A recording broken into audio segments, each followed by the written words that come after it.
You're watching Local 24 News at 10. Two of Memphis' best-known landmarks, Beale Street and Graceland. That's right, and they both scream music. Yeah, and in no other city in the country can you find the very roots of the rhythm that moves us. I'm talking funk and soul to the beat of rock and roll. As the city of Memphis marks its bicentennial, we celebrate the history of Memphis music. If you take a dart and just throw it on a Memphis map, it's sure to land on a landmark with a musical note. Take Memphis's most iconic street, Beale Street. Dating back to the 1800s, and until this very day, you'll hear jazz along the street. Even a little rock and roll. And here along Beale Street, you'll find Handy Park, named after W.C. Handy, the man who some say hit a high note and put the Bluff City on the chart. Handy is known as the father of the blues, credited with making Memphis the home of the blues, the first man to copyright a blues song. It's enough to make many on Beale Street flip out, or at least take a flip or two down the street. Not far from Beale Street is Memphis's Rock and Soul Museum. Inside, you'll see exhibits showcasing the names that put Memphis music on the map. We may be the most important music city in the world to modern music because blues was put out to the world here. Rock and roll was invented here. From the Rock and Soul Museum, head across the street and it's the Memphis Music Hall of Fame.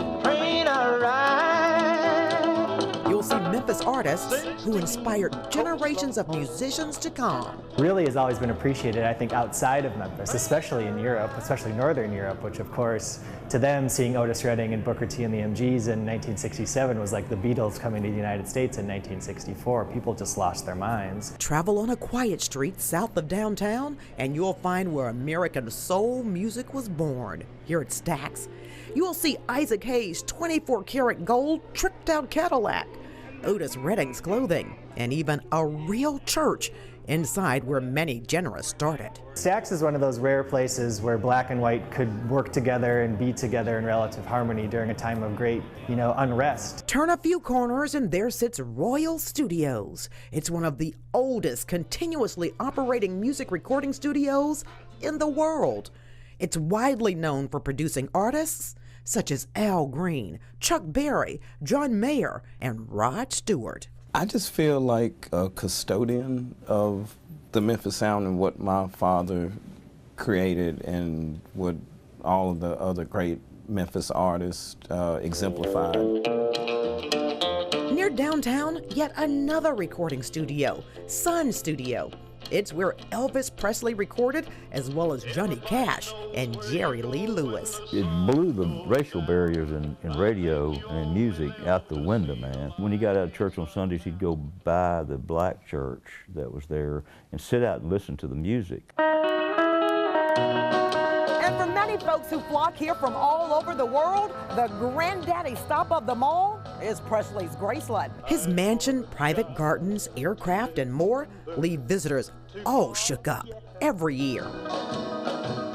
So from this look around town, you can see on just about every corner, Memphis is music. Memphis is music indeed. There is a boom of local Memphis musicians challenging norms through their lyrics. So tomorrow night, we celebrate Memphis with this new generation of bold musicians.